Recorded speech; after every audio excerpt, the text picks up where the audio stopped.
buenas tardes a todas las personas que se conectan a esta hora. Son las 12:02 ya pues de la tarde, hoy 23 de julio del año 2013. Queremos saludar pues a todos los que nos acompañan y como lo hacemos todos los martes, vamos a estar entre las 12 y la 1 de la tarde.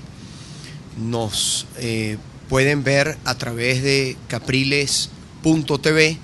También están conectados con nosotros en este espacio Venezuela Somos Todos, NTN 24, canal 725 en DirecTV, TVR canal 119 en DirecTV y canal 19 en Intercable, TAM de Mérida, canal 8 en Intercable, Global TV, canal 65 en señal abierta, canal 17 en Intercable y canal 45 en Net 1 en nuestro estado Zulia, los portales eluniversal.com, noticias24.com, lapatilla.com, sunoticiero.com, yoyopress.com y nos pueden escuchar a través de Radio Caracas Radio 750 AM, también a través de Éxitos 99.9 y otras emisoras que tenemos la información que están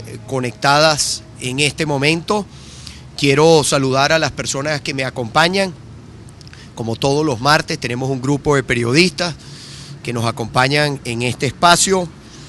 En primer lugar, Aniger Esteves de Noticias 24, aquí a mi lado izquierdo de Radio Caracas Radio 750 AM, Javier Pereira Díaz, por allá Abraham Zambrano de la BBC y por aquí más cerca de la agencia internacional Reuters, Diego Oré, y también he invitado en un espacio en un segmento hablaremos sobre el caso, después que vayamos al corte hablaremos del tema de Maracaibo. He invitado a mi hermano Juan Pablo Guanipa para que nos dé unas palabras sobre el tema de Maracaibo. Podamos también, estamos conectados con el estado Zulia, mandar un mensaje al Zulia, que mañana pues la capital de la República será la ciudad de Maracaibo, que se conmemora otro aniversario de la Batalla del Lago. También saludamos, está desde allá, desde el Zulia, Priselén Martínez, que estará en los estudios de Global TV. Priselén es del diario Panorama y también, como todos los martes, tenemos a Elvimar, que está por allí, Elvimar Maraima, revisando el Twitter, @capriles.tv, y recuérdense todo lo que son las preguntas, comentarios a través de la red social Twitter, utilizar el hashtag #CaprilesTV. Todas las preguntas, todos los comentarios que a bien tengan, pues bueno, agradecerles como todos los martes. Este es un programa que trata de ser interactivo y poder responder en este espacio de 1 hora sobre las inquietudes que puedan tener todas las personas. Mire, bueno, aquí hay dos agencias internacionales, además de nuestros medios nacionales. Yo quisiera empezar el programa hablando sobre lo que fue nuestra visita tanto a Chile como a Perú. Y bueno, dejar una reflexión inicial. Yo le comentaba a Diego sobre la cobertura de medios que hubo tanto en Chile como Perú. La verdad que fue impresionante, porque nosotros estamos viviendo un tiempo de censura, de autocensura, de presiones a los medios. Tengo la información y así se lo hago conocer al país. Algunas personas nos preguntaron qué pasó, usted se reunió, cuáles fueron las reuniones que sostuvo en Chile, usted por fin vio al presidente de Chile y todo lo que fue nuestra visita. Bueno, sabemos que nuevamente desde el Ministerio de Propaganda Política del gobierno, porque es un ministerio de propaganda política, este señor que quiere el enchufado de las comunicaciones, que quiere superar a ese nefasto personaje de la historia, Joseph Goebbels, que bueno, ese, a quienes no saben, era el ministro de la propaganda del régimen nazi, que la teoría siempre era de repetir una mentira tantas veces como fuera posible para que el pueblo terminara creyéndola como una verdad, y las presiones y todo lo que significó, digamos, el chantaje. Bueno, sabemos de presiones nuevamente del Ministerio de Propaganda con el grupito que está allí alrededor. Sabemos además de presiones de altos personeros del gobierno hacia determinados medios de comunicación para que no se supiera, para censurar, para pedirles que se censurara la visita que se hizo tanto a Chile como a Perú. Esa fue una visita extraordinaria. Las personas que nos están viendo, quiero informarles, desde el día, mire, desde que nos montamos en el avión, que por cierto, sépanlo ustedes, la línea aérea LAN han tomado represalias contra ella después del día miércoles que yo viajé. No le han permitido volver al terminal. Ahora tiene que cargar y descargar a los pasajeros en el último punto del aeropuerto internacional Simón Bolívar, nuestro aeropuerto en Maiquetía, el último, lo más, cuando uno cree que ya se terminó el aeropuerto, ahí está llegando el avión de LAN. Igualmente con la tripulación, de revisarlos, de tomarle fotos, solamente por el hecho de que nosotros viajamos en esa aerolínea. El fascismo, ese fascismo del cual ustedes escuchan que el gobierno tilda a quienes estamos construyendo una alternativa democrática en el país, los tilda de fascistas. Ahí está la conducta fascista, ahí está la conducta de quienes están al frente del gobierno, de tomar represalias contra una línea aérea solo por el hecho de que nosotros viajamos a Chile a través de una extraordinaria línea aérea como es LAN, donde el personal nos trató con un respeto, con un cariño, con un afecto que le agradecemos desde aquí, desde este espacio. Bueno, nosotros desde que salimos, llegamos a Chile en horas de la madrugada ya del jueves. Fue una visita de primer nivel. No solamente desde el punto de vista de la cobertura de prensa, sino también las personas con las que pudimos hablar. Hablamos con personas de todos los sectores. Hablamos con personas del gobierno, hablamos con personas que están de oposición al gobierno. El día viernes en la noche estuvimos con el presidente Piñera, estuvimos con la alcaldesa de Santiago, por cierto, del mismo partido político que la expresidenta Michelle Bachelet, que va pues a volver a ser candidata y muy probablemente volverá a ser presidenta de Chile. Estuvimos con la alcaldesa de Santiago, hija, por cierto, de quien fuera ministro de la Defensa cuando el gobierno del presidente Allende. Estuvimos también con el presidente del Partido Socialista, estuvimos con el expresidente Patricio Aylwin, estuvimos con el expresidente Eduardo Frei. Lamentablemente no pudimos ver al expresidente Ricardo Lagos porque estaba fuera de Chile. Bueno, una visita de muchísimo nivel. Nos quedaron varias reflexiones de esa visita, una de ellas vinculada al tema de la unidad, cómo derrotó la oposición al gobierno, a la dictadura de Pinochet, cómo pudo ganar el plebiscito. Fuimos con esa, digamos, deseo de conocer a detalle cómo la concertación, cómo estaba la oposición a la dictadura de Pinochet dividida, cómo se pusieron de acuerdo, cómo se unieron y cómo lograron derrotar a la dictadura en el año 1988 en el plebiscito. Qué importante era la unidad. Nos decía el expresidente Patricio Aylwin que tuvimos una reunión muy cálida en su casa con su hija, que fue ministra de Educación durante la presidencia del presidente Lagos, una persona además, fue muy agradable poder conversar con ella, con un conocimiento absoluto, por supuesto, de la realidad de su país, y el propio presidente Aylwin, a sus 94 años, donde le tocó luego en la transición ser presidente cuando se logra el triunfo del plebiscito, que después vienen las elecciones donde el presidente Aylwin es electo. Bueno, el comandante del ejército, recuérdense de lo que fue el proceso que hubo en Chile, el comandante del ejército era Pinochet, y yo tenía pues bueno mucha curiosidad de preguntarle cómo podía él gobernar siendo el dictador derrotado, siendo el comandante del ejército.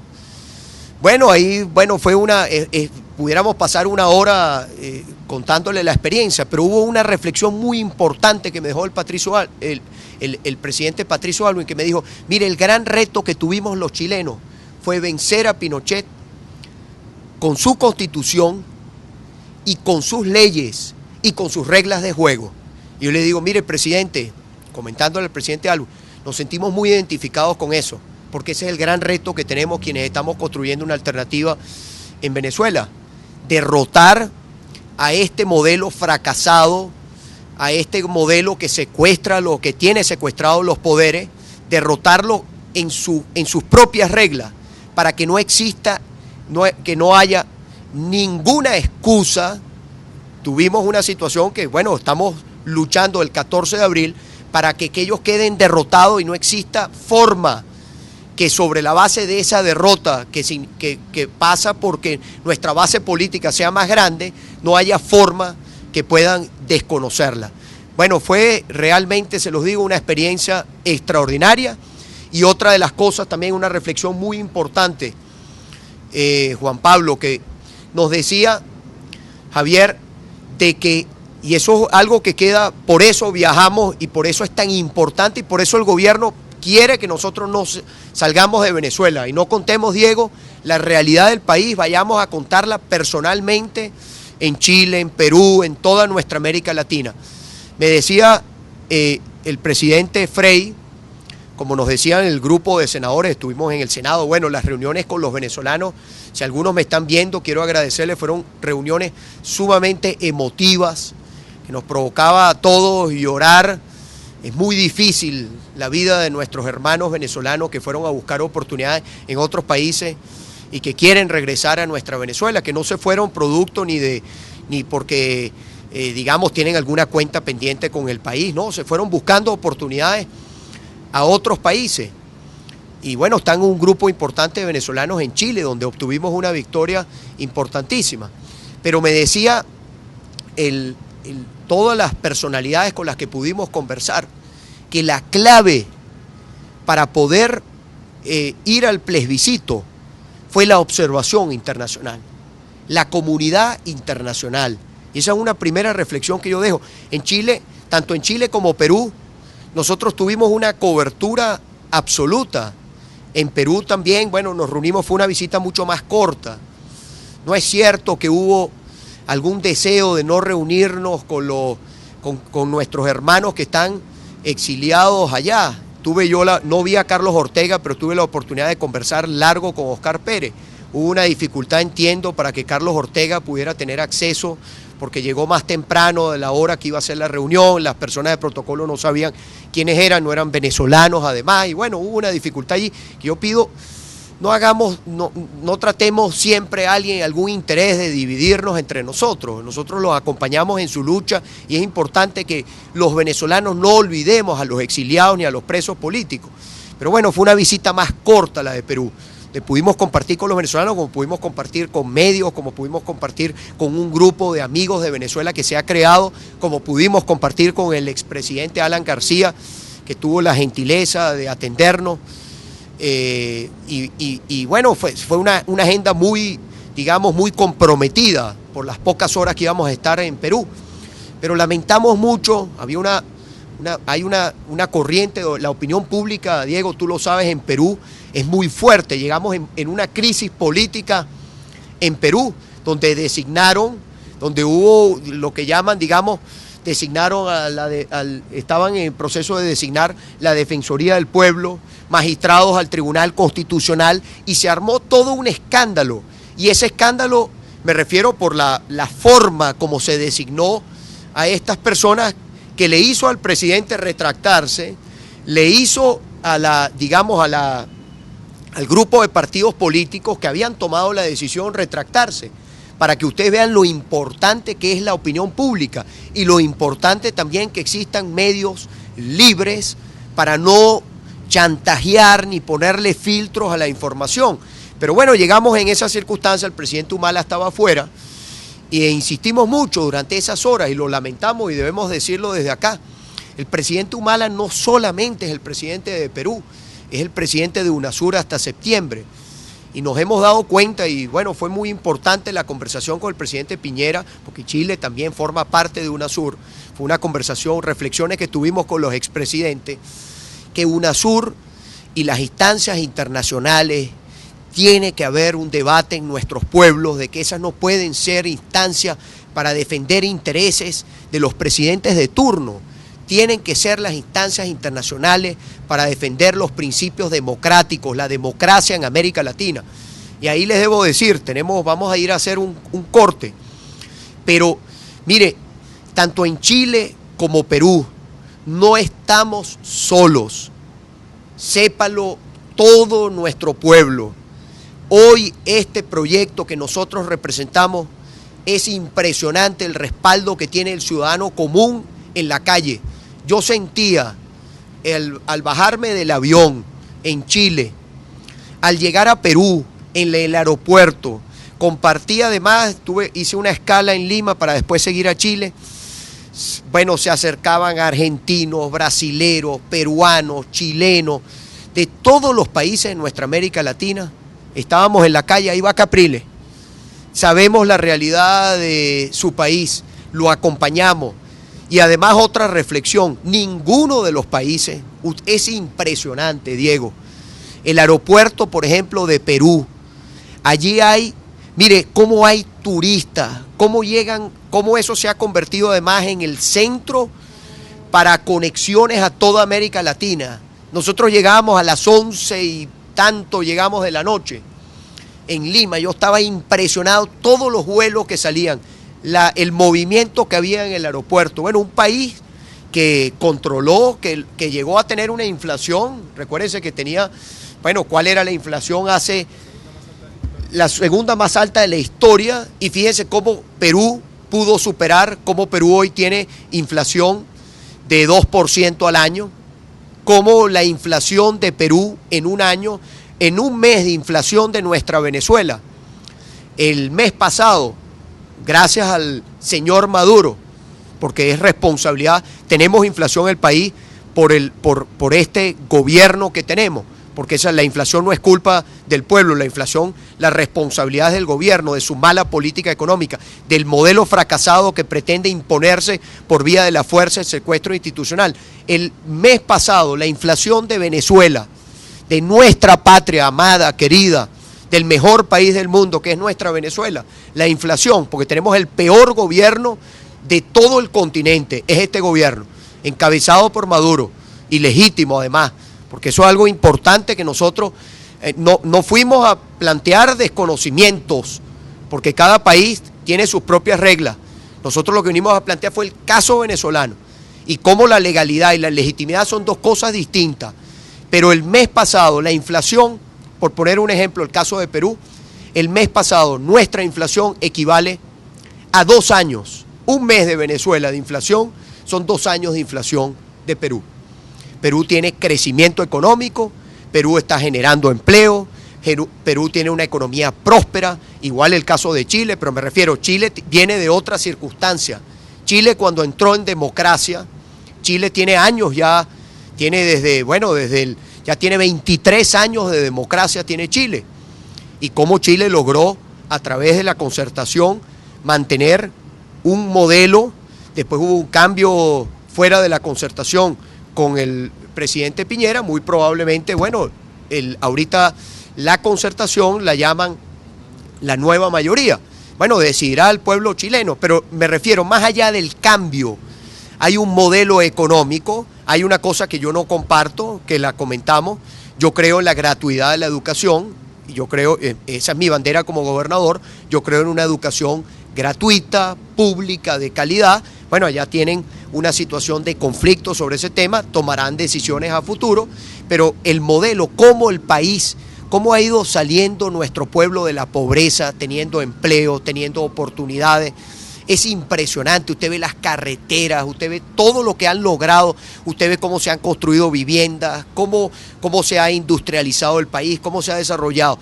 Y uno va a esos países y uno dice, bueno, si ellos pudieron, ¿cómo nosotros no vamos a poder? Claro que podemos. Lo que tenemos es que lograr el cambio.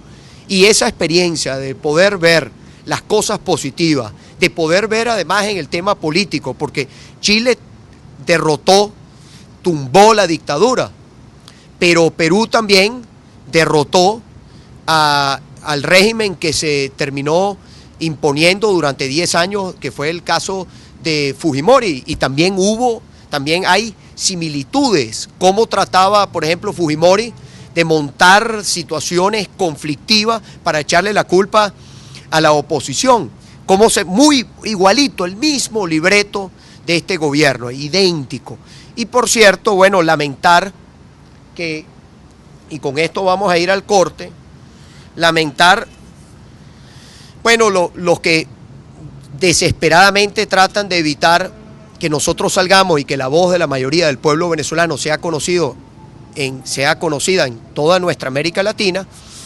Bueno, fíjense cómo gastan el dinero aquí repartiendo panfletos mientras yo estaba afuera, un papel muy bueno, por cierto.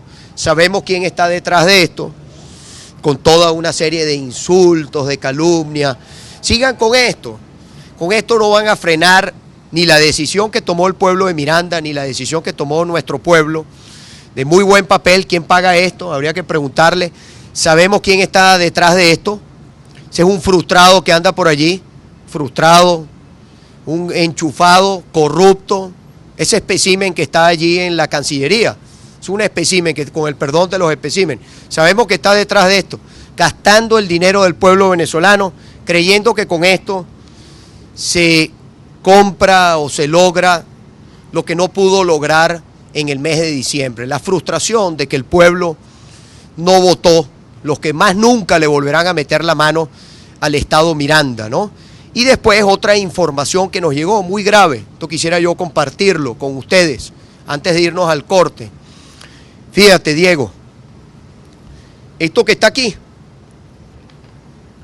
esto es, y vamos a incorporar, llegó la periodista que también está invitada hoy de la Patilla. Esto, Abraham, esto nos llegó. Esto es, y si es así, y si esto no es, digamos, verídico, que salgan y lo digan. Esto nos llegó del Ministerio del Poder Popular para la Defensa. Gobierno Bolivariano de Venezuela. Esto es algo que se está entregando en el curso que se hace en el Instituto de Altos Estudios de la Defensa. Fíjese usted, ¿no? Es una amenaza para el mundo. Y fíjese donde me ponen a mí, ¿no? El presidente de los Estados Unidos y bueno, y todo lo demás. Esto se le está entregando en el curso de nuestros militares. Fíjese, con una esvástica, ¿no?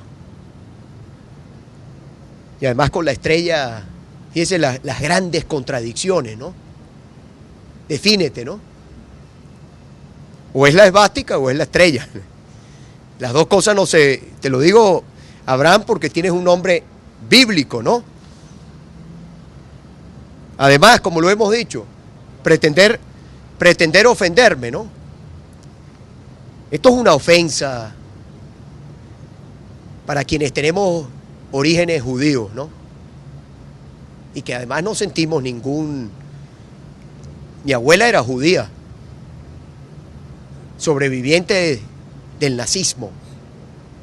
Mis bisabuelos murieron en estos países, en el sur, que uno encuentra también sobrevivientes del Holocausto, en Chile, en Perú. Siempre hay alguna persona que se acerca porque se identifica además con la historia de uno.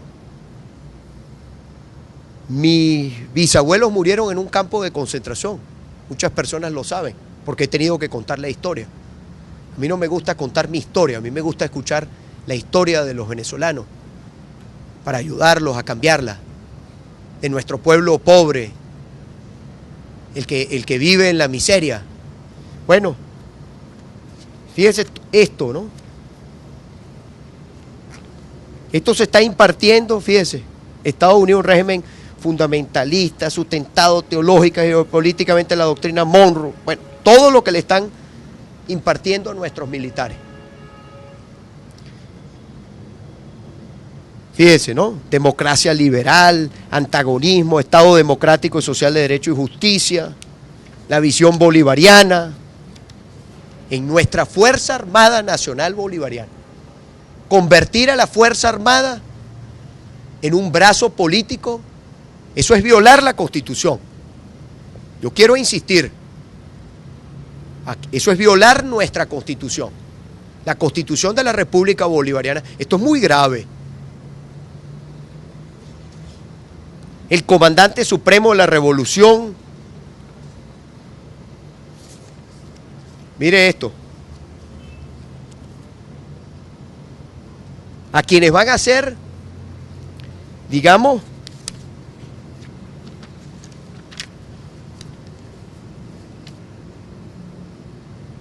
en lugar de detener a los ladrones y castigar simplemente los crímenes, sería preferible gobernar la sociedad de manera que la gente no pase hambre ni frío.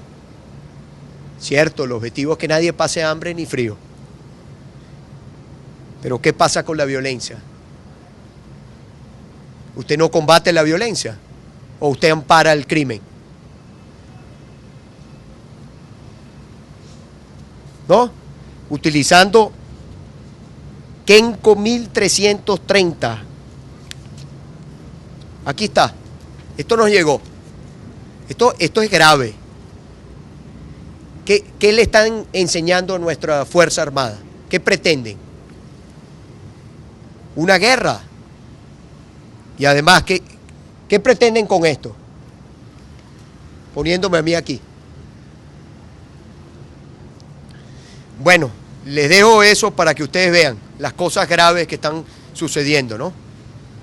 Cosas que este espacio, si no lo tenemos, Abraham, probablemente somos censurados. La difícil situación que se está viviendo por parte de los medios de comunicación en nuestro país, donde les pedimos, los que estamos construyendo una alternativa democrática, que los medios internacionales no nos dejen solos. Porque la presión que hay sobre periodistas venezolanos, sobre medios libres, es muy fuerte. No quisiera yo aquí ir un poquito más al fondo, pero lo que les digo es muy fuerte sobre periodistas, sobre medios de comunicación. Bueno, vamos a hacer un corte y ya regresamos. En Venezuela Somos Todos. Les recuerdo a las personas que están en la red social Twitter, el hashtag, como todos los martes, numeral Capriles TV, y ya regresamos para continuar con este espacio.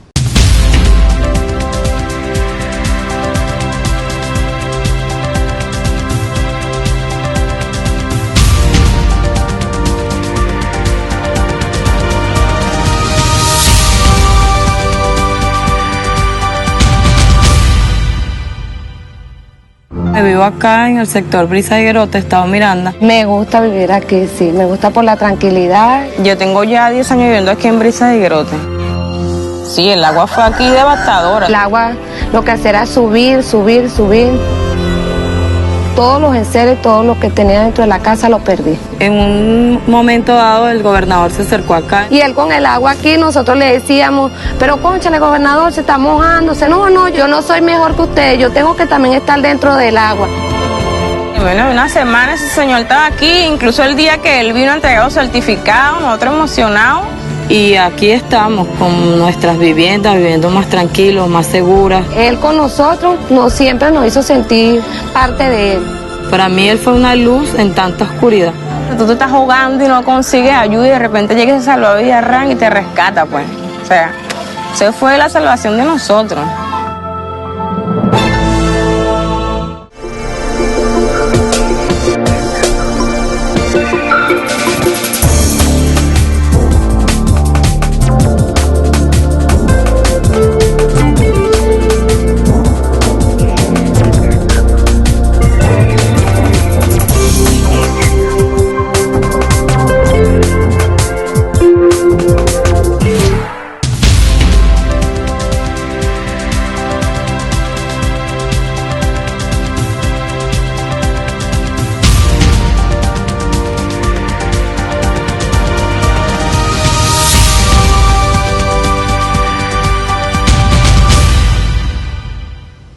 Bueno, estamos de regreso por Capriles TV y todos los otros canales que hemos informado. Les recuerdo que a través de la red social Twitter, para comentarios y preguntas, utilizar el hashtag #Capriles TV. En esta reflexión inicial yo hablaba del tema de la unidad y cómo, poniéndose de acuerdo todos los que están a favor de un cambio, cómo se logró el cambio en Chile, cómo se logró derrotar a la dictadura de Pinochet, cómo se han logrado cambios también, cómo se pusieron de acuerdo en Perú para derrotar a Fujimori, cómo se han puesto de acuerdo los países que viven dificultades en el tema del secuestro institucional, cómo se han puesto de acuerdo, y el tema de la unidad, que el tema de la unidad es difícil. Nosotros sabemos que la unidad y la unidad tiene debate, la unidad tiene que ser democrática, la unidad hay que perfeccionarla, cada proceso electoral tiene que ser un aprendizaje. Hay muchas personas que tienen observaciones sobre nuestro funcionamiento. Hay que darle la oportunidad a todos los partidos políticos, a todas esas observaciones, quienes se han plantado el mismo reto que tenemos la inmensa mayoría de los venezolanos. Y lo explicamos en la visita internacional. ¿Cuál es nuestro objetivo? Vencer democráticamente a un gobierno que no es democrático. Utilizar, digamos, con la Constitución, pacíficamente, democráticamente, vencer a quien no es democrático, a quien tiene el secuestro institucional. Y en el camino, porque hay mucho interés en saber qué vamos a hacer a futuro, qué va a pasar a futuro. Sabemos la lucha que hay el 14 de abril, sabremos el secuestro institucional, pero la gran interrogante que se hacen, teníamos un programa de opinión, Diego, muy famoso, de un señor allá, que es como una mesa donde invitan, que es de radio, de una... Correcto, sí, ahí estuvimos el sábado, que tiene una gran cobertura en todo el país, y habían algunos analistas allí haciendo preguntas, haciendo reflexiones, conocían al detalle todo el tema de UNASUR, todo el tema. Y la reflexión siempre es, bueno, ¿y hacia dónde va Capriles y hacia dónde va la unidad? Conociendo el secuestro institucional, el Tribunal Supremo, estaban sorprendidos que el Tribunal Supremo todavía, hoy 23 de julio, casi se van a cumplir, el fin de semana se cumplen 100 días de este desastre de Maduro. ¿Cómo es posible que el tribunal, todos los lapsos legales, algo que también le planteamos al presidente Piñera, describiendo toda la situación legal, cómo funcionan los pasos, las instituciones? Bueno, nuestra demostración de que queremos agotar las vías institucionales, desenmascarar a las instituciones que están secuestradas, porque el mundo probablemente a veces no sabe que el partido de gobierno controla esas instituciones. Pero bueno, el gran planteamiento, ¿por qué el tribunal no ha dado respuesta? Bueno, se violan los lapsos legales, un tribunal que todos sus miembros, prácticamente creo que ninguno, no viene de las filas del gobierno, y se amparan de una supuesta independencia porque el día antes de ser magistrados renuncian a la militancia. Oye, ahí está el currículum, ahí está incluso las declaraciones del comité de postulaciones, donde decía que no podía entrar nadie de la oposición, que todos tenían que ser del gobierno. Bueno, esa es la realidad institucional. Entonces, frente a esa realidad, nosotros estamos luchando, pero me preguntaban siempre, bueno, ¿cuáles son los siguientes pasos? ¿Cuáles son los siguientes retos? Yo les decía, hay una elección importantísima en el mes de diciembre. Para nosotros esa elección tiene que ser clave. Esa es una elección, además, que viene como anillo al dedo. Es una gran oportunidad de demostrarlo en Venezuela y al mundo que nosotros somos la nueva mayoría, que nosotros estamos en proceso, digamos, de construcción, de que esa base de apoyo tiene que crecer. Ese es el gran reto. Entonces, esas elecciones de diciembre, de unidad, de todo, que son unas elecciones sumamente importantes y algo que dejábamos claro, usted puede caminar y mascar chicle al mismo tiempo, no son excluyentes la lucha del 14, nosotros fuimos muy claros de qué se trataba la lucha del 14, bajo qué condiciones íbamos nosotros al 14, porque aquí está planteada una lucha activa y nuestra lucha es democrática. Entonces sabemos que la unidad ha sido compleja conformarla, que hubo un proceso, además, muchos de nuestros candidatos para diciembre fueron electos en proceso de primaria, pero hay otros que fueron electos por consenso. Es complejo y de cada proceso electoral tenemos que aprender para ser mejor, porque nosotros somos demócratas. El gobierno va a designar sus candidatos a dedo, ahí no hay democracia, ahí no hay participación, ahí no hay debate, ahí no hay nada, y eso es un reparto. Con el presidente Chávez, bueno, el presidente Chávez tomaba las decisiones, pero ahora lo que hay es un reparto de las tribus, de las mafias que están gobernando este país. Son tribus de intereses, mafias de intereses que están allí, que se van a repartir los candidatos a alcaldes del partido oficial. Nosotros hemos construido una unidad que tiene que mejorar, estamos conscientes que tiene que mejorar. Y hemos tenido situaciones de debate. Yo quisiera pasarle la palabra, me acompaña, yo lo he invitado el día de hoy, nosotros ayer conversamos largo sobre el tema del país, muy importante el país, nuestra Venezuela. Nosotros no podemos lograr cambios en el país si no vemos al país. No podemos ver casos todos los municipios son importantes, pero por encima de cualquier interés que pueda tener yo, que pueda tener Juan Pablo, que por más legítimo que pueda ser, está Venezuela, está nuestro pueblo. Entonces yo quisiera pasarle la palabra a Juan Pablo. Él quiere hacer algunos comentarios, algunas reflexiones. Ayer las conversamos y yo le dije, acompáñame mañana. Yo creo que es importante. Nosotros estamos con la unidad y yo creo que los debates, las reflexiones tienen que ser para permitirnos ser mejor.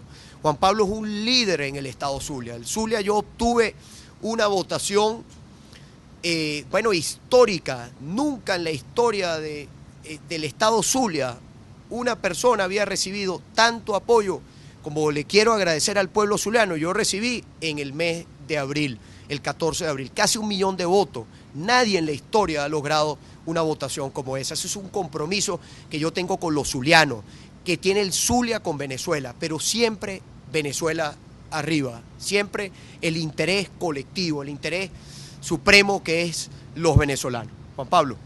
Buenos días, buenas tardes, Enrique, y a la gente que nos ve en estos momentos. Siempre hemos dicho nosotros que estamos muy comprometidos con la unidad de este país, y lo hemos dicho desde la perspectiva de la lucha por la democratización de Venezuela. Lo que está pasando en el país no es nada fácil. Lo que está pasando en Venezuela es una situación realmente conflictiva, donde los derechos se conculcan y donde las libertades están difícilmente atribuidas a un gobierno que no acepta que la gente piense distinto, que no acepta que la gente tenga puntos de vista que son divergentes. En esa realidad nos presentamos una elección para alcaldes en los 335 municipios de Venezuela, y nosotros también hemos dicho que es necesario que, así como queremos que el gobierno democratice al país o que permita que sea la gente la que tome decisiones, nosotros pensamos que es necesario que también sea el pueblo el que elija los candidatos, sobre todo para los cargos de elección popular que tienen que ver con el Poder Ejecutivo.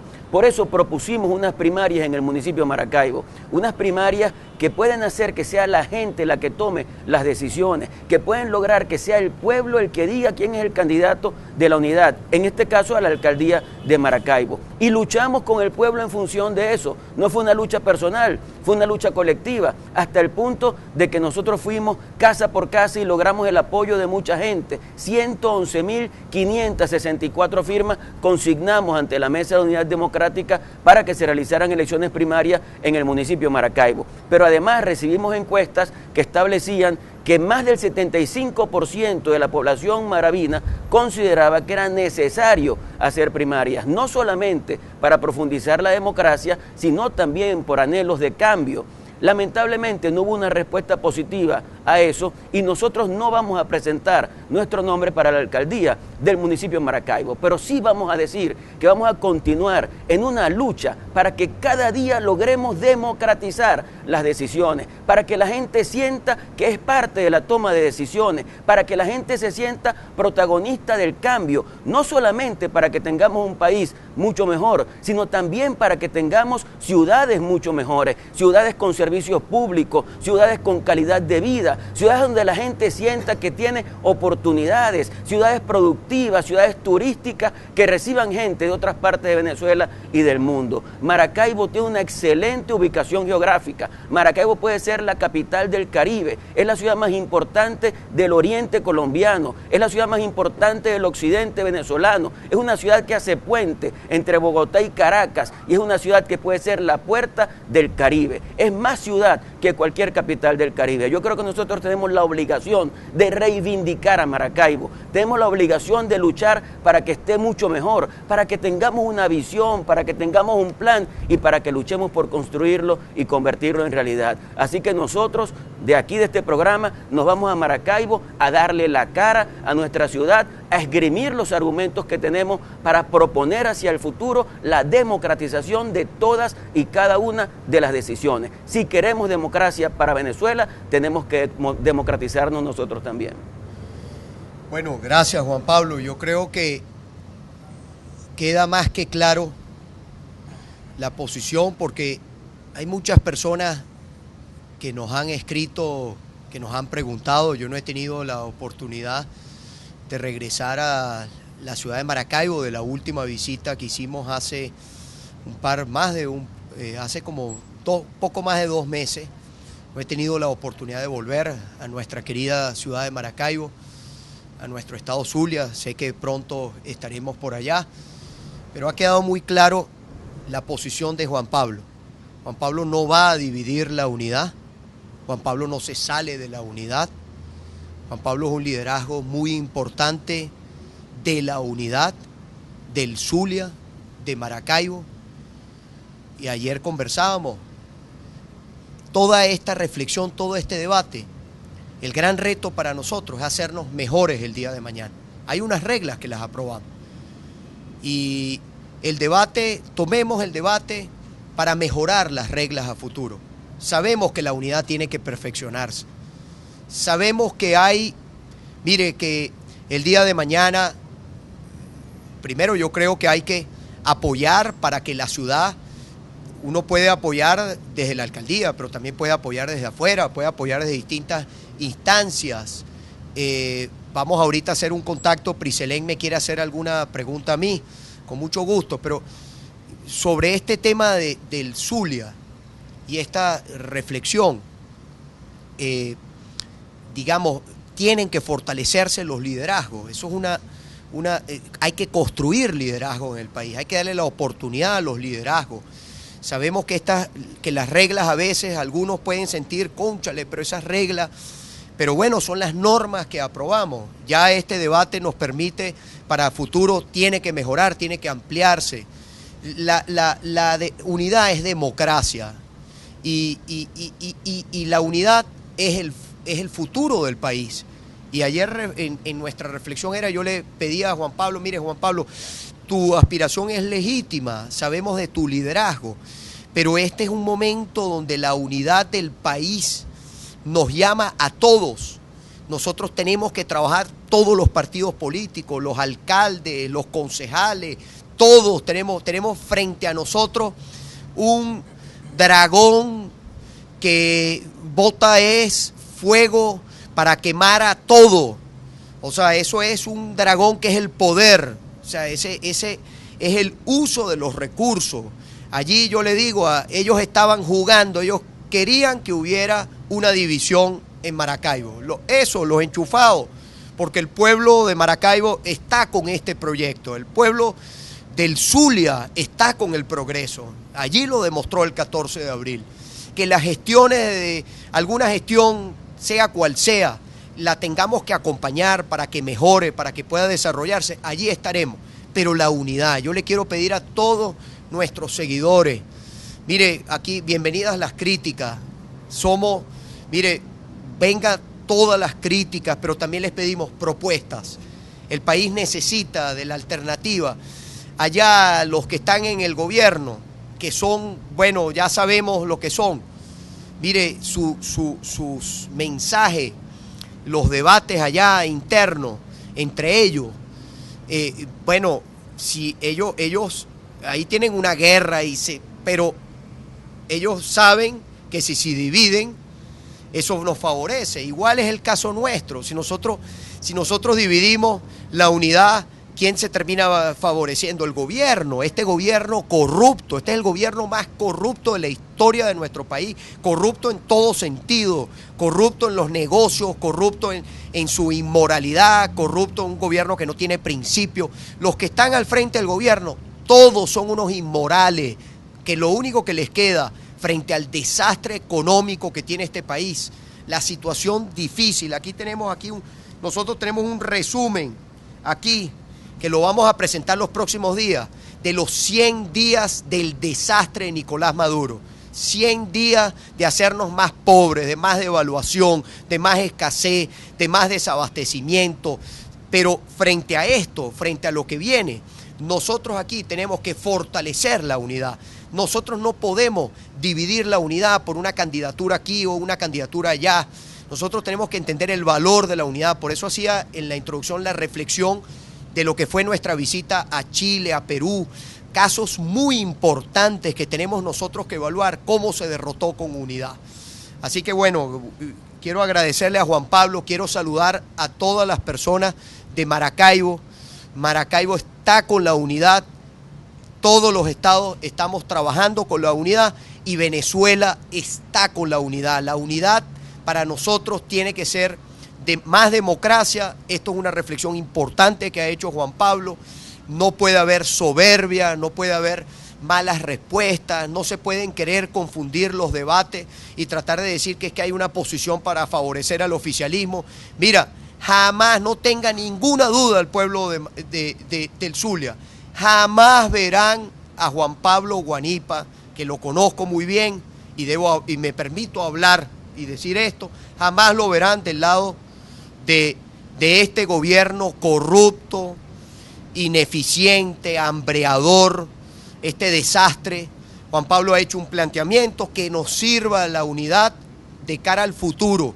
Y yo lo invito a Juan Pablo a que siga trabajando por el Zulia. El Zulia necesita construir liderazgo. Yo siento que el Zulia le hace falta seguir construyendo liderazgo.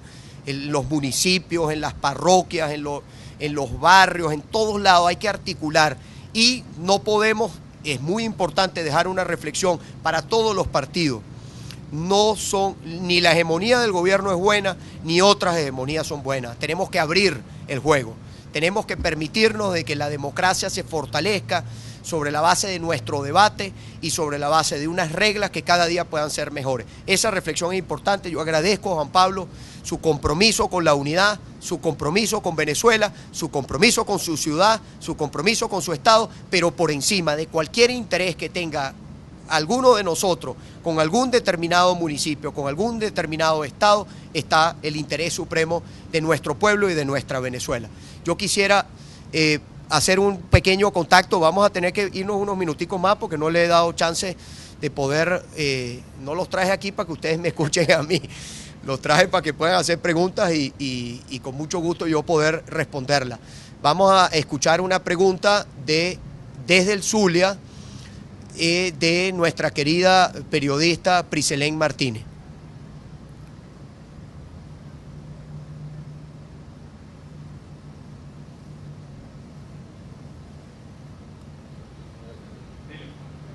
Saludos, gobernador, desde acá, desde el Zulia. Un saludo también a quienes me acompañan, a mis colegas que están allá y al concejal Juan Pablo Guanipa, que también lo estaba acompañando. Gobernador, quisiera saber, bueno, tras el anuncio que acaba de hacer el concejal Juan Pablo Guanipa de no proponer su nombre, ¿qué va a pasar con las bases? El acuerdo de la Mesa de Unidad quiere decir que pasa por encima de las bases. La segunda pregunta tiene que ver con su reciente gira a Chile y a Perú. ¿En qué le ha favorecido a usted esta gira, no solamente a estos dos países, sino también a Colombia? ¿En qué le ha favorecido el hecho de salir al ámbito internacional a denunciar la situación de Venezuela? Gracias. Muchas gracias, Priselén.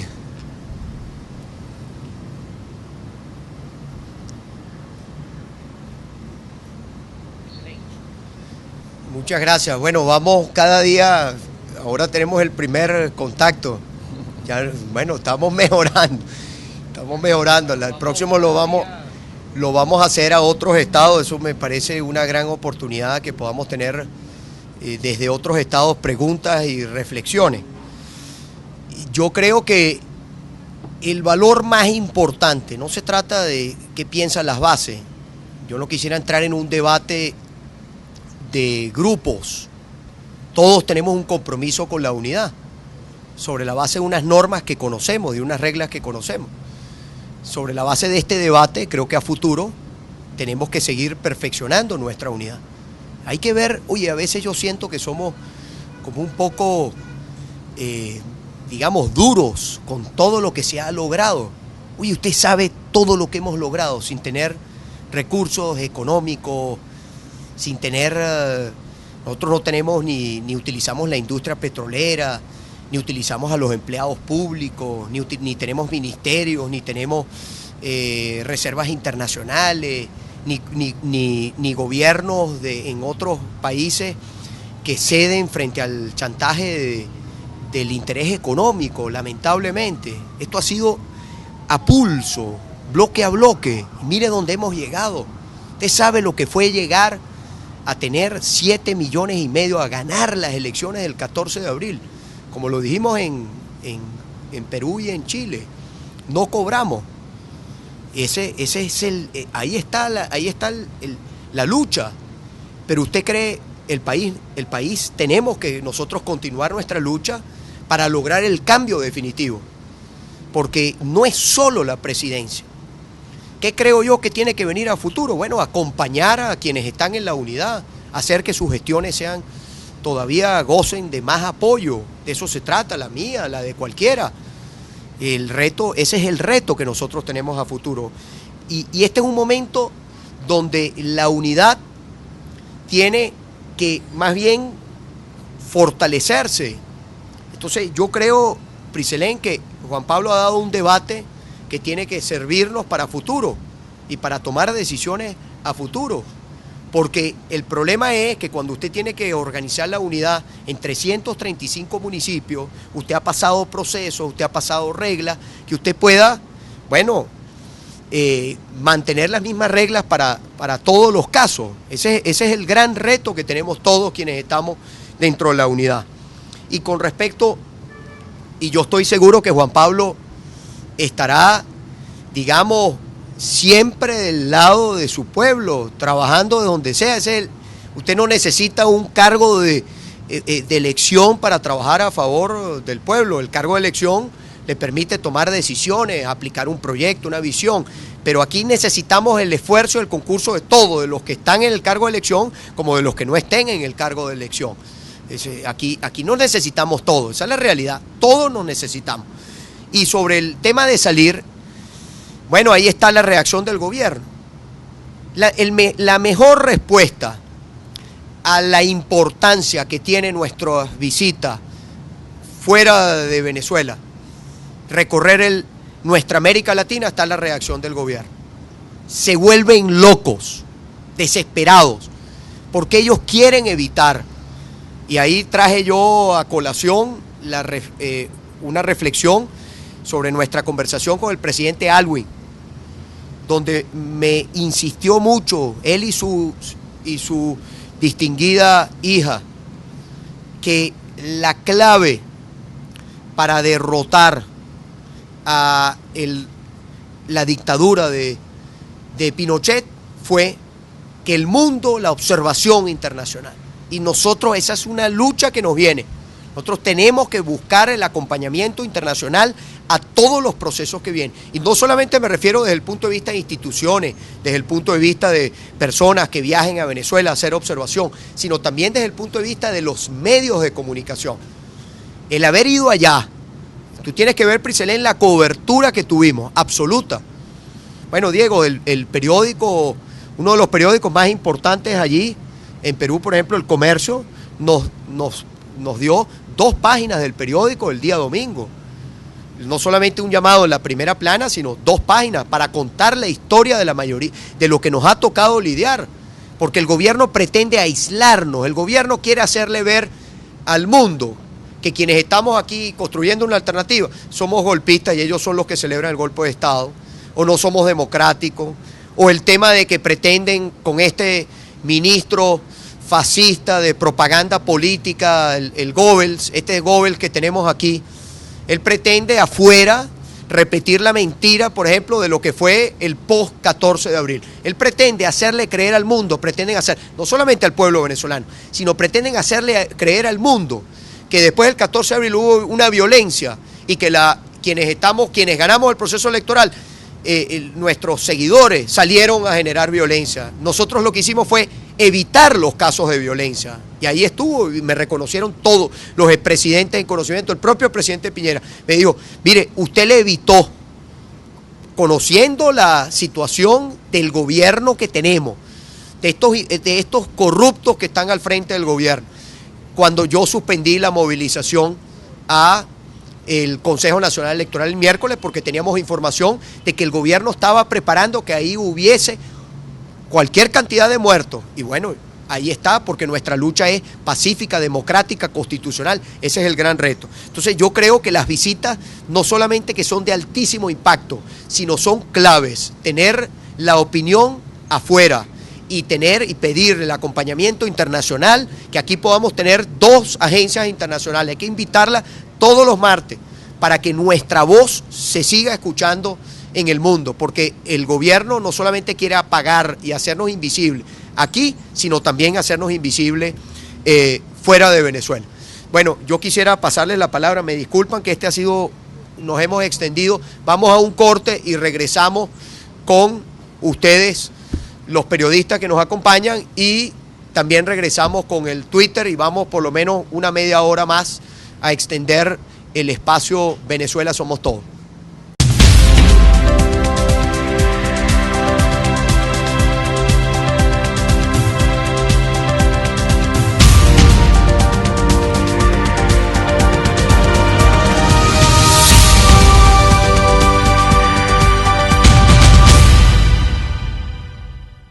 Vivo acá en el sector Brisa Higuerote, Estado Miranda. Me gusta vivir aquí, sí, me gusta por la tranquilidad. Yo tengo ya 10 años viviendo aquí en Brisa Higuerote. Sí, el agua fue aquí devastadora. El agua lo que hacía era subir. Todos los enseres, todo lo que tenía dentro de la casa lo perdí. En un momento dado el gobernador se acercó acá. Y él con el agua aquí, nosotros le decíamos, pero cónchale, gobernador, se está mojándose. No, yo no soy mejor que usted, yo tengo que también estar dentro del agua. Bueno, una semana ese señor estaba aquí, incluso el día que él vino a entregar los certificados, nosotros emocionados. Y aquí estamos con nuestras viviendas, viviendo más tranquilos, más seguras. Él con nosotros siempre nos hizo sentir parte de él. Para mí él fue una luz en tanta oscuridad. Tú te estás jugando y no consigues ayuda y de repente llega ese salvavidas RAN y te rescata, pues. O sea, eso fue la salvación de nosotros.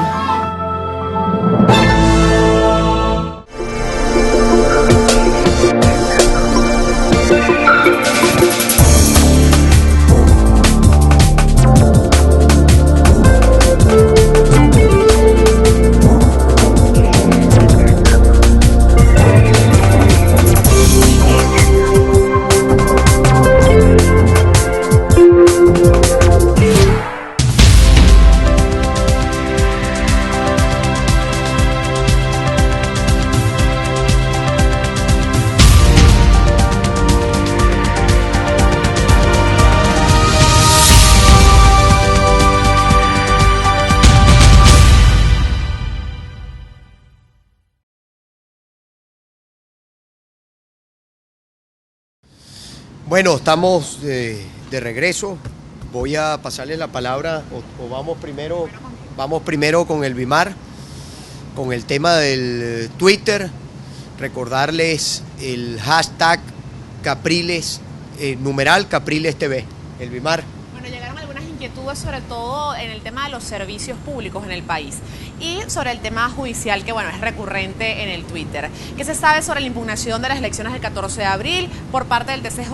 ¿Cuándo vamos a tener respuesta? Lo dice la señora Valen21net. También Judy Alves se comunica con nosotros y nos pregunta ¿qué opina sobre la expropiación de la casona por parte de los hijos de Chávez? La señora Harry Sunit nos escribe: primera vez que me conecto con Capriles TV y mil gracias por no dejarnos solos, siempre estaremos contigo. Jesús Miguel pregunta: ayer se corrió un rumor de que usted estaría en el Ciudadano, ¿qué pasó que no fue? También era una pregunta para el diputado Guanipa: denuncian desde Maracaibo grave situación con la luz, apagones a diario en varios sectores. ¿A qué otros países irá el presidente Capriles? Y finalmente la señora Ginette de los Ríos nos escribe: 700.000 litros de agua se pierden en la represa de Calabozo, esto en el estado Guárico. Grave situación, sin luz y sin agua, gobernador. Seguro, muchas gracias, Luismar. Bueno, yo las anoté aquí, voy a hacer algunos comentarios, pero quisiera pasarle la palabra a los periodistas que nos acompañan el día de hoy. No sé quién empieza primero. Diego, de la agencia Reuters. Sí. Gobernador, usted siempre dice que quisiera agotar las vías legales en su lucha por demostrar que las elecciones de abril fueron fraudulentas. Pero, ¿qué va a pasar cuando las vías legales se agoten? ¿Cómo va a ser su lucha a partir de ese momento?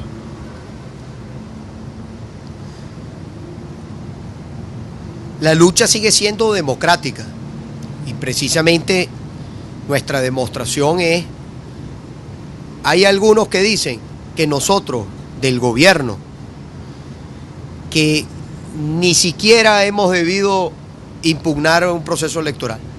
O sea, pareciera que si, aquí en este país hay que aceptar al gobierno, lo elijan o no lo elijan. Pues no. Aquí la legitimidad se logra sobre la base del voto popular. Yo lo que he logrado en mi vida ha sido por el voto popular. Me refiero en nuestra trayectoria, todo por voto popular. Nosotros, ¿qué hemos hecho? Ejercer los recursos, las acciones. Nuestra lucha es democrática, constitucional, pacífica. Entonces, nosotros solicitamos una auditoría. La auditoría no se hizo. En paralelo se iban a vencer los lapsos. Impugnamos la elección. Ahí está.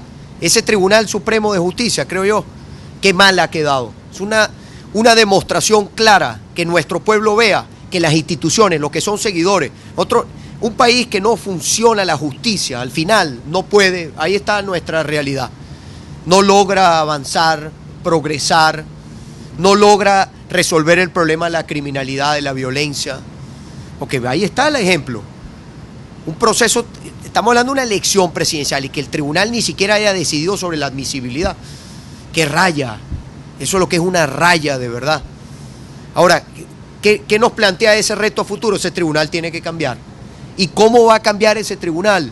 Diego, tú me dices, agotan las instancias, terminarán las instancias internacionales, pero tienen que seguir habiendo procesos electorales, porque los demócratas, ¿cómo llegamos al poder? Los que somos demócratas, ¿cómo llegan los demócratas al poder? A través de elecciones. Así llegan los demócratas, y nosotros somos demócratas y a través de elecciones queremos llegar y generar los cambios. Entonces, ¿cuál es la elección más importante que se vislumbra en el horizonte en nuestro país? La elección de la Asamblea Nacional. Ahora, ¿cuál es el gran reto que nosotros tenemos de cara a esa elección de la Asamblea Nacional? Que la base de apoyo de la fuerza democrática, alternativa, de la unidad, sea tan grande que no exista forma que le roben la elección. Yo lo dije en la visita en Perú y en Chile. No hay forma, Diego, de ganar una elección en nuestro país, dada la situación de secuestro institucional, si tú no tienes una diferencia lo suficientemente grande que no haya forma que te roben la elección. Claro, hoy y cada elección te ha permitido mejorar la supervisión y la vigilancia. Entonces, yo creo que lo que vivió el plebiscito de Chile, para mí es un ejemplo muy claro. Unidad, que la lograron, observación internacional y después no salirse de su objetivo democrático, que era derrotar la dictadura democráticamente. Claro, ahí también tenían censura de medios, había una cantidad. Entonces, yo estoy agotando las instancias, ahí están, pero siguen, hay otros procesos electorales que vienen, donde ellos no dejaron de participar, nosotros no podemos dejar de participar. Para mí eso es ya una experiencia fracasada, que no se puede volver a repetir. Y bueno, una vez que tengas la nueva mayoría, que está, yo digo que a partir del 14 de abril nosotros somos mayoría, el 14 de abril se logró una mayoría, que a futuro esa base de apoyo, esa base política sea lo suficientemente grande, contundente, que podamos plantear el próximo año algún cambio puntual con el tema de las instituciones. Eso no lo podemos descartar. Nosotros no podemos descartar para el 2014 algún cambio puntual en la Constitución para salir de estos poderes secuestrados como sabemos que están secuestrados. Pero ahora, eso pasa siempre por ¿dónde, Diego? Cuando la lucha nuestra es democrática, con tener una mayoría, y que la mayoría sea lo suficientemente grande y contundente, y esa oportunidad la tenemos en diciembre. Tenemos en diciembre más oportunidad que la que tuvimos en abril, porque en diciembre además ya tenemos la otra experiencia más, lo que fue de abril, y en diciembre además tenemos los candidatos a concejales. O sea, hay todo un universo de personas involucradas en ese proceso electoral, que ese es un gran reto para nosotros. Buenas tardes, ¿No quieren gobernador. darle chance a las muchachas? No, adelante. En la línea de lo que está hablando, yo entiendo que está hablando para 2014 de la posibilidad de llamar, de iniciar el proceso para convocar una asamblea constituyente. Yo no me iría a la constituyente, Abraham. La constituyente, dependiendo de la finalidad, porque en Chile se está hablando de eso. Y yo les decía, cuidado, los procesos constituyentes no puede ser como una mayoría le impone un proyecto de país a la otra mitad del país. Porque una constitución tiene que ser del mayor consenso posible. Un proyecto constitucional o una constitución ya, digamos, aprobada por la voluntad, usted tiene que tratar de lograr en la mayor cantidad de consenso posible. Yo hablo sobre la situación de secuestro de los poderes. Poderes que no dan respuesta, poderes que no funcionan, poderes que también están vinculados su mal funcionamiento al problema de la violencia en los venezolanos. Entonces, no vayamos al tema de la constituyente. Es un tema además de discusión y no me corresponde a mí además unilateralmente tomar una decisión al respecto, porque yo creo que un proceso constituyente no puede ser como ahorita esta mayoría que nosotros representamos le impone al otro porcentaje del país, porque la constitución tiene que ser, todos tenemos que tratar la mayor cantidad de consenso posible, de identificación posible con el proyecto de país. ¿Ustedes se plantean tratar de plantear el revocatorio de diputados de la Asamblea Nacional que pasan a cumplir ya la mitad de su mandato, digamos, acelerar ese proceso, la llegada de esos procesos electorales de los que está hablando? Bueno, ahí Abraham, hay una discusión jurídica, porque hay un planteamiento que si usted le revoca el mandato al principal, ¿qué pasa con el suplente? Si el suplente sigue la suerte del principal. Entonces, tenemos un debate a lo interno desde el punto de vista constitucional, legal, y si esto tiene que después ser interpretado por la Sala Constitucional del Tribunal Supremo de Justicia, creo que no es difícil que puedas adivinar qué va a pasar. Entonces, esa es una discusión que hay, y yo creo que eso está allí, hay digamos un debate, pero yo creo que ya tenemos una gran oportunidad, porque el país cambió el 14 de abril. Ahora, eso tiene que seguir, no es que se para allí. Por eso yo digo, nadie se ha olvidado del 14 de abril. El país entró en otra frecuencia. Eso es una realidad. Y esa realidad para mí es normal que eso ocurra. Porque además quienes estamos construyendo un cambio en el país, tenemos que tener, en mi opinión, visión sobre tener una visión no de mañana, sino un poco más a largo plazo. Porque lo que nosotros no podemos hacer ni retroceder ni desgastar nuestra fuerza. Me refiero a la fuerza de la cantidad de personas que representamos. Tiene que haber una planificación estratégica, tiene que haber estrategia hacia dónde vamos. No dejarnos llevar, por eso digo, es un momento de mucha racionalidad, donde yo pido un voto de confianza. Yo le he pedido al país un voto de confianza, vamos juntos a atravesar este desierto, pero necesitamos que sea juntos. Hay personas que disparan, pero han disparado siempre, y siempre están buscando cualquier oportunidad para destruir todo lo que hemos logrado. Esa es la realidad. No nos sorprendamos por lo que dicen algunas personas, porque decían lo mismo antes del 14 de abril. Después salieron a ser grandes defensores del 14 de abril, pero no movieron un dedo para el 14 de abril. Esa es una realidad. Bienvenida sea su crítica, pero también nosotros tenemos el compromiso y la responsabilidad frente a cuando tú ves que hay algo por debajo, que no es honesto, que no es sincero, que al final lo que tienen es otro plan que no es, que en nuestra opinión no es un plan que le permita al país tener un cambio, sino es algo que puede ser absolutamente efímero, porque lo peor que le pudiera pasar a Abraham, a Venezuela, lo peor que le pudiera pasar a nuestro país es un golpe militar. Eso es lo peor. O sea, lo peor que puede haber en Venezuela es un golpe. Y nosotros tenemos que seguir insistiendo en que hay que derrotar y organizarnos cada día mejor y meternos a los barrios y de estar todos los días en la calle organizando. Mire, aquí hay protestas, hay gente que pregunta por las protestas. En el país hay protestas todos los días, Abraham. ¿Cuántas salen en los medios de comunicación? En los medios del Estado no sale nada, ni una sola. En los medios del Estado no existen.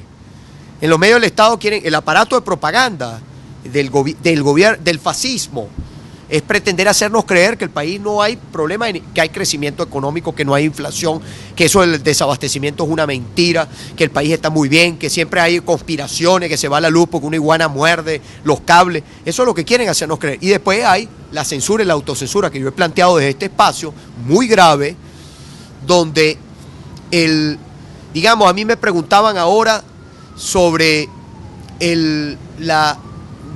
yo ayer me excusé para una entrevista en Globovisión y me excusé directamente con El Ciudadano, pero yo sé que desde allí adentro ha habido presión a periodistas por parte de los nuevos propietarios de ese canal para censurarme, para autocensurar, para tratar de darle una orientación, y yo creo que es muy importante que la audiencia lo sepa. La audiencia tiene que saber qué está pasando, porque si no, entonces uno va y le lava el rostro como si nada, aquí no ha pasado nada. Cuidado, porque yo creo que lo más importante que nosotros tenemos es la credibilidad y la confianza que hemos logrado con nuestro pueblo sobre la base de hablar con la verdad.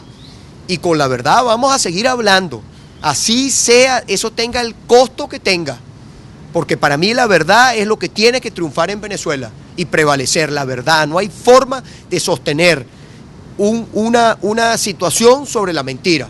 Y así como hay esos que hacen eso, hay otros que valientemente le han echado piernas, y hay que reconocérselo, y que tienen la ventanita, y que informan, y que transmiten, y que no se bajan los pantalones, y que no ceden a los chantajes económicos.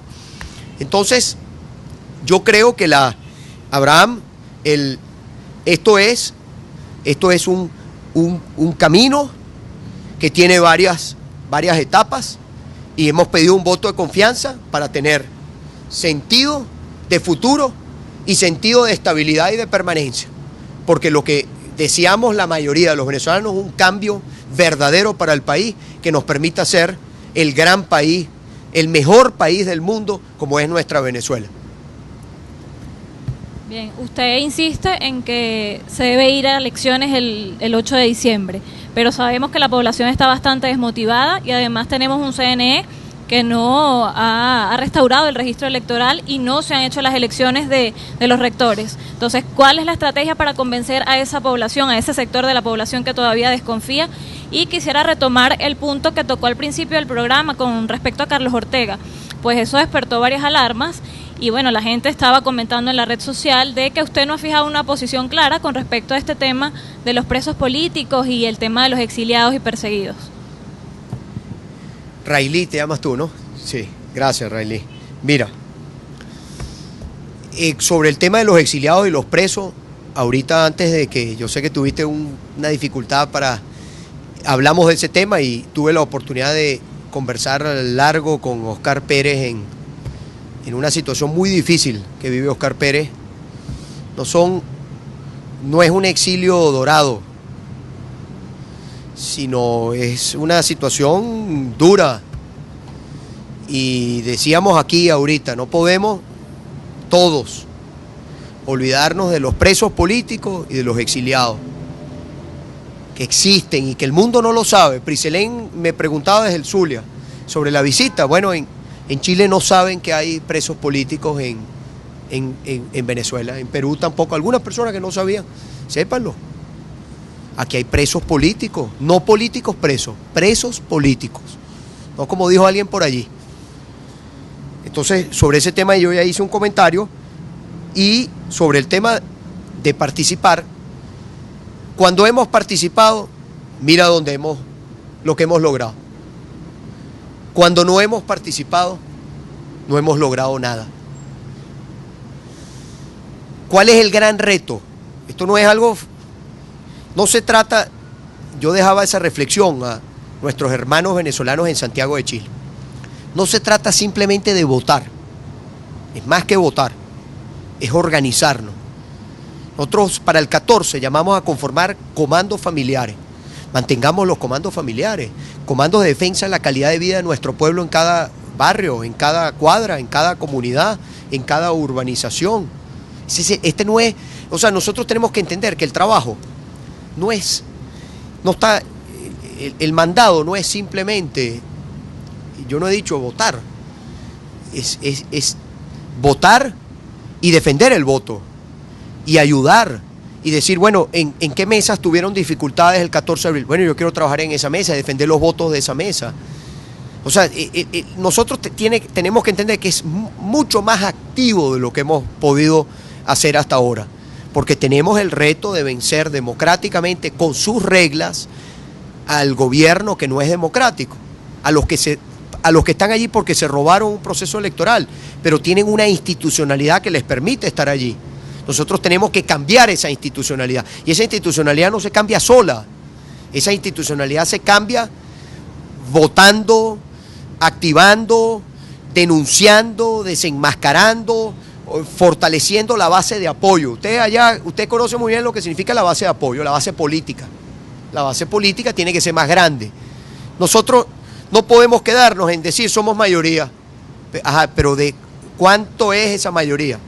Esa mayoría tiene que ser del 70%. Y que podemos llegar y vamos a estar claros, este caballero nos está haciendo todo para que lleguemos allí. Además, porque los 100 días de Maduro yo los bautizo como los 100 días del desastre.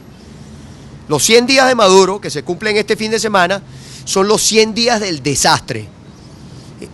Probablemente, por eso, Maduro llegó, metió inflación, no teníamos un mes de inflación de Maduro. El mes de mayo fue la inflación más alta desde el año 96. Imagínense para dónde nos llevó Maduro. Y eso es Maduro, Nicolás Maduro el responsable. No hay otro.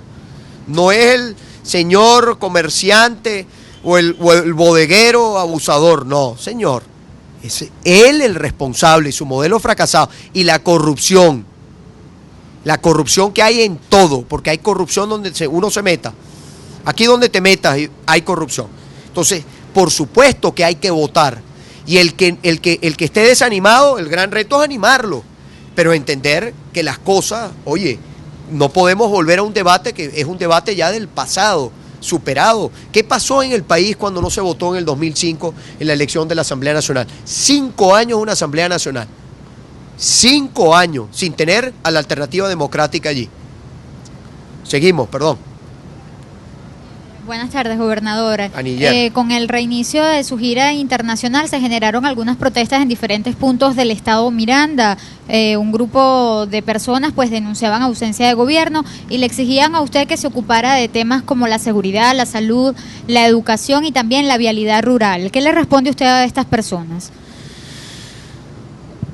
Todas, Aniller, artificiales, porque el problema está en que nosotros hay ya lo decía aquí, un enchufado corrupto, un espécimen que perdió las elecciones en diciembre. Bueno, ahora se están tratando de montar como una suerte de...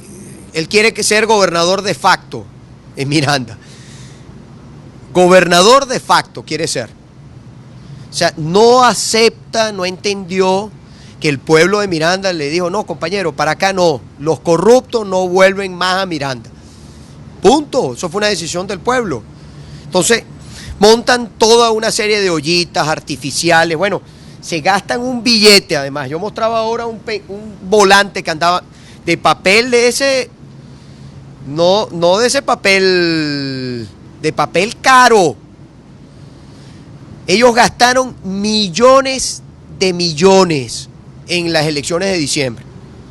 Yo creo que no ha habido una campaña en la historia de Miranda donde hayan gastado tanta plata como la de este enchufado. Gastaron, pero de verdad daba pena. Y perdieron. Y entonces, bueno, no quieren aceptar que perdieron.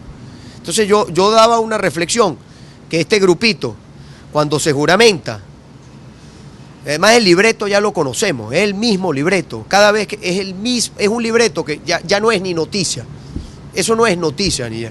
O sea, es el mismo libreto, tú sabes, salgo yo y empieza lo mismo, no salgo y sigue lo mismo. Es un libreto, yo digo que ellos se juramentan, jura usted sabotear todos los días la gestión de Capriles y hacerle la vida a Capriles imposible, lo juro. Así juran. Ese es el juramento que ellos hacen. Jura todos los días a ser responsable a Capriles. Si llueve, pase lo que pase, lo juro.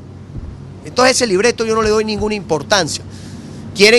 Pretenden ser gobernador de facto, quieren ser gobernador de facto. En Miranda no volverán más nunca. Y a Venezuela, bueno, y Venezuela están ahí por el tema institucional. Si no, no estuvieran ahí. Esa es la realidad. Ese es el Vox Populi, pues. Javier. Buenas tardes para todos. Gobernador, aprovechando la reunión de los presidentes de Venezuela y Colombia, ¿cómo se ha debido resolver o cómo se debería resolver una denuncia como la penetración de la guerrilla del ELN y la influencia que aspiran tener en las escuelas, por ejemplo, del Táchira? ¿Cómo han debido resolver eso los presidentes o discutirlo incluso en su reunión de Puerto Ayacucho los presidentes de Venezuela y Colombia? Y quisiera ampliar un poco más lo del tema de los minutos que usted debería aprovechar en los medios de comunicación, que siempre lo critica al principio del programa, lo de la autocensura y eso, porque el no asistir ayer a Los Ciudadanos a lo mejor fue una hora que usted perdió de oportunidad de dirigirse a los venezolanos, ¿no?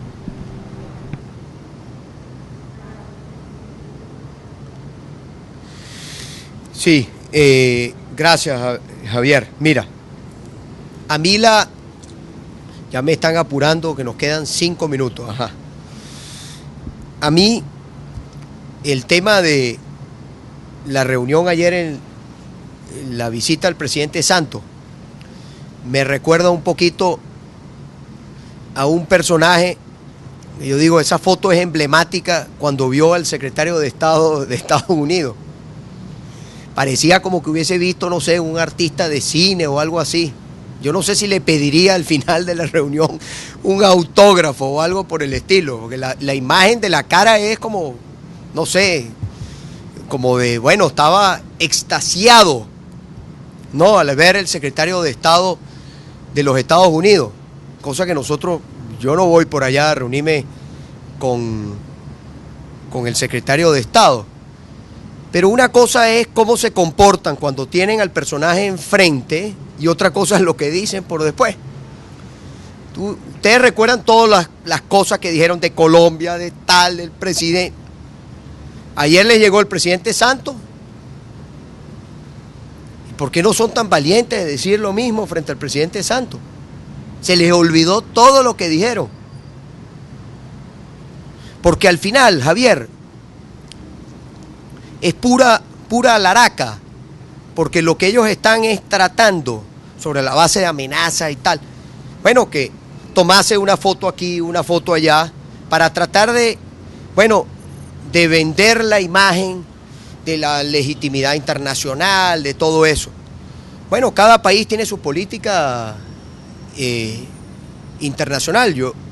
Nosotros hemos comentado sobre la dificultad que vemos en América Latina sobre el tema de la democracia versus los intereses, del tema de la transparencia versus los intereses.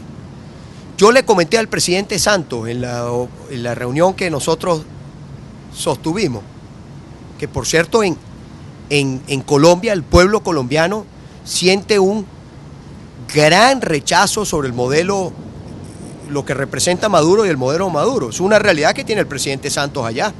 El pueblo colombiano es absolutamente a favor, no solamente de los cambios en Venezuela, sino acompaña nuestra lucha. Te estoy hablando, revisando, Javier, encuestas de opinión en Colombia y la credibilidad que tenemos nosotros en Colombia y en otros países de América Latina. Situación que tiene que leer bien el presidente Santos, ¿no? Pero bueno, eso ya es un tema de política interna sobre la cual nosotros no tenemos que tomar ni decisiones, ni tenemos que decirle, nosotros no le condicionamos a ningún presidente con quién se reúne o quién no.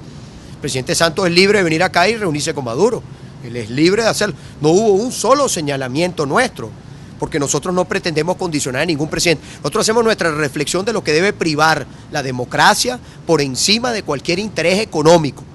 Pero volviendo al punto de nuestra conversación con el presidente Santos, yo le decía, mire presidente, Colombia nunca va a tener realmente una paz firme y un proceso de negociación que le permita al pueblo colombiano tener la anhelada paz que acompañamos, respaldamos y que nosotros estamos a favor de la paz en Colombia, si Colombia no tiene en Venezuela un gobierno comprometido con eso, pero comprometido de verdad, no un gobierno mentiroso. Este es un gobierno que no sea cansado de financiar la guerrilla, de financiarla, de darle oportunidad a la guerrilla colombiana de venir a Venezuela delante de las propias autoridades de nuestro país. Eso es una realidad. Yo se lo he dicho a ustedes, vayan a Táchira y pregúntenle a los tachirenses dónde están los comercios donde pasan vacunas, pasa el ELN, pasa la FARC, donde viven.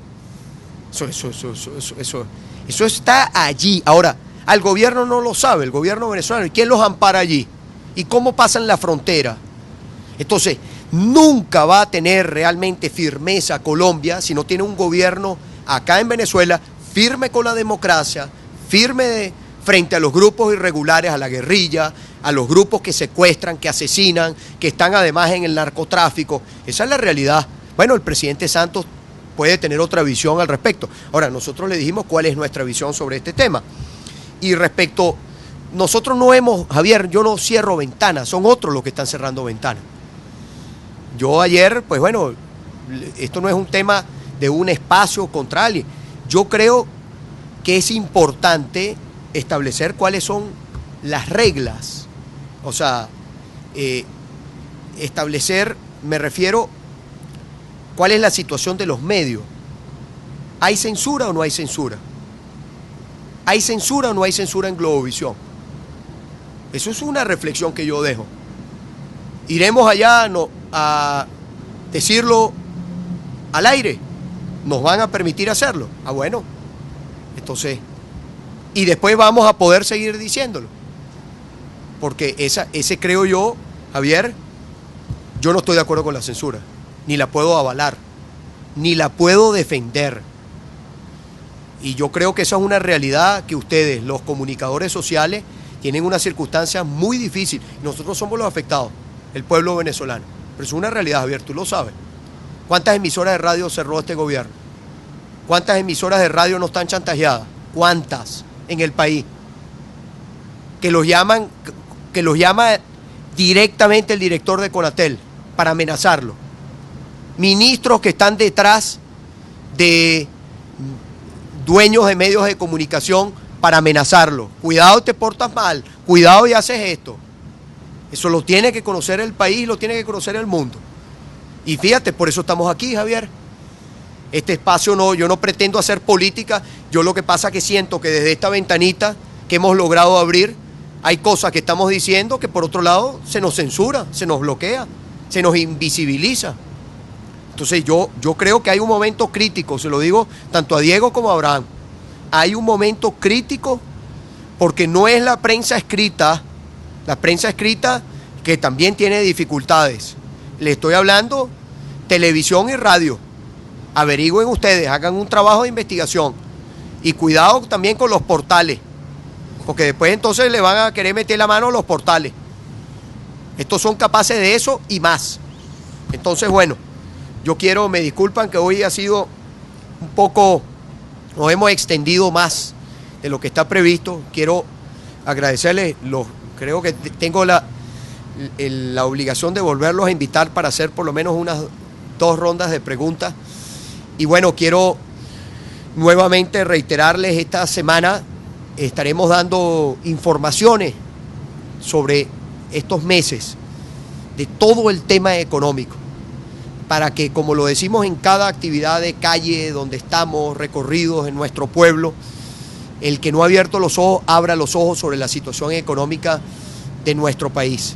Nosotros pudimos estar en 2 países de nuestra América Latina que hemos podido ver con nuestros propios ojos lo que significa el crecimiento económico, el control de la inflación, lo que significa, digamos, países, el caso Perú, que tuvieron inflación, como bien me decía Diego, la segunda en la historia, y hoy tienen inflación de 2% al año, donde uno va para un abasto, para una, digamos, alguna bodega, y uno ve que tienen todos los alimentos, todo lo que el pueblo necesita. Y además, lo más importante, le decía, por ejemplo, la semana pasada hablaba del salario de un policía, además del salario mínimo, salario de un policía. Un policía en Perú gana muchísimo más que el nuestro, pero en el caso de Chile gana 6-7 veces más de lo que gana un país que Chile tiene 7 homicidios por cada 100.000 habitantes. Nuestro país tiene 70 por cada 100.000 habitantes. Imagínense usted, 7. Un policía gana 6-7 veces más de lo que gana un policía aquí en nuestro país. El tema de la seguridad. Y fíjese, y no tienen la violencia que nosotros tenemos. ¿Cómo se ha ido distorsionando todo? Entonces, oye, esas oportunidades que vemos afuera de países hermanos en nuestra América Latina, hacia allá tiene que ir nuestro país, hacia tener más democracia. La situación ese, por ejemplo, de escándalo, la fuerza que tiene la opinión pública. Oye, aquí hay un escándalo, una denuncia de designación de magistrados del tribunal que son de un partido que no tienen... ¿El país las acepta? Eso tiene que cambiar en nuestro país. Los venezolanos no podemos ser conformistas con esto que tenemos. Entonces, esta semana tenemos que aprovechar cada espacio. Mañana es el natalicio de nuestro libertador, el padre de nuestra patria, padre de la patria también de otros países hermanos en nuestra América Latina. Bueno, mire, esto es una gran oportunidad que estas fechas, que son fechas patrias, reflexionemos sobre el modelo. Bolívar, lo dijimos el 5 de julio, Bolívar estuviera vivo y estuviera de este lado, jamás Bolívar estaría del lado de los enchufados, ni Bolívar, ni Miranda, ni ninguno de nuestros héroes de la independencia, ninguno de los próceres de nuestro país. Bolívar estuviera vivo, y yo creo que hoy fuera, bueno, el más acérrimo opositor a este gobierno. Pero es que fuera, bueno, opositor clarito a este gobierno, porque este gobierno distorsiona, habla del pensamiento bolivariano. Vean su conducta.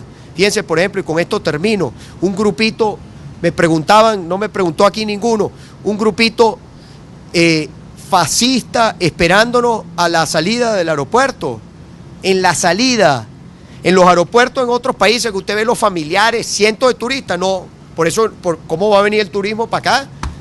¿Cómo van a venir los turismos internacionales? Si usted llega a un aeropuerto, está un grupito fascista allí, esperando. No sabíamos si era para golpearnos, para generar un escenario de violencia allí, pero los apabulló la gente en el aeropuerto, los trabajadores, toda la gente que estaba en el aeropuerto. Ahora, imagínense la mentalidad. Además, dirigido, o sea, directamente desde Miraflores, monitoreado por parte de Maduro. Miren lo que anda Maduro, qué pena. Por un grupito ahí, y además igualito también en los grupitos pagados por la embajada venezolana en Chile y en Perú. Grupitos, imagínense, en eso andan. Bueno, por eso nos tienen el país donde estamos. Ahora, frente a eso tenemos que levantarnos, promover el cambio, lograr el cambio. Y eso es lo que vamos cada día a reflexionar, cada día a organizar para que logremos el anhelado cambio, como vivieron otros países en nuestra América Latina, tiene derecho nuestra Venezuela. Quiero agradecerles a todos su audiencia, a ustedes por haberme acompañado. Esta noche a las 7 de la noche, como lo hacemos todos los martes, vamos a reponer el programa a las 7 de la noche por Capriles TV. Quiero agradecerles a todos sus comentarios, sus preguntas, las revisamos, las vamos a revisar ahora, todo lo que nos llega a través del hashtag numeral Capriles TV, y como siempre, bueno, sigamos adelante y que Dios bendiga a nuestra Venezuela y nos seguimos viendo en este camino que estamos construyendo juntos. Muchas gracias.